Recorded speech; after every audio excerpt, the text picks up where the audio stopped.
Good morning and thank you. I once had a wonderful life. I had a good job, a good husband, and two wonderful children. The American dream. Not quite. For most of my childhood, I was abused by one of my parents. I buried those wounds deep inside. And when my mother became ill with cancer and I found out my husband was cheating on me, I slipped into a deep, dark hole of depression. I started drinking to go to sleep at night, and eventually I needed more and more drugs to even get out of bed in the morning. Eventually, the unthinkable happened. My children were taken from me by their father. And to cope with what I now know is severe clinical depression, my drug use spun out of control. I became homeless, wandering the streets of Seattle, putting myself at risk of rape and murder, and not caring whether I lived or died.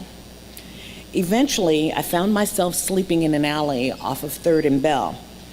I was the walking dead. For a period of 3 years, it was like living in hell. I had heard on the streets of a place called the Recovery Cafe, and the first few times I visited, it was hard for me to receive the kindness that the community had to give. I felt so unworthy.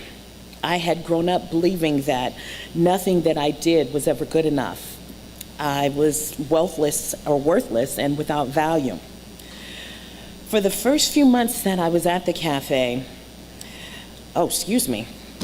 jumping ahead.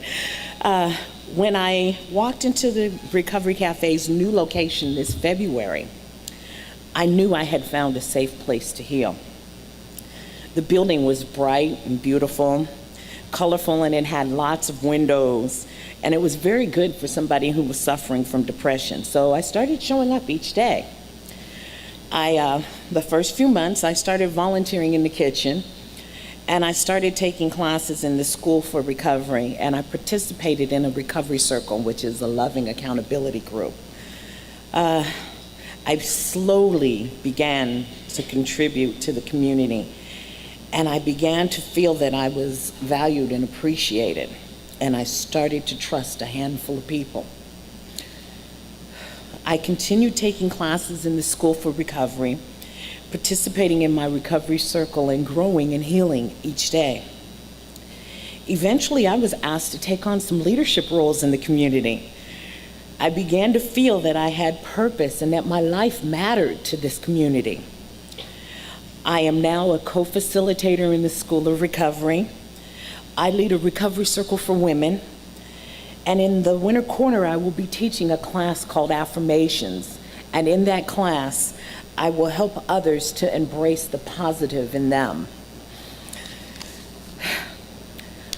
I now participate in every aspect of my children's lives, including my daughter's most recent search for a homecoming gown, and last night with a homework assignment.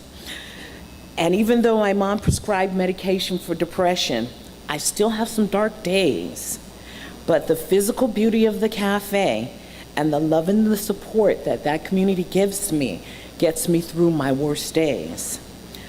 I have no way to express the gratitude that I have for those who helped create the cafe. I can never be able to repay any of you for the healing and the growth that you've made possible in my life. But I will continue to give back to the cafe by offering the gifts to those who come behind me, those that may be stuck in that deep, dark hole that I once was stuck in. Thank you.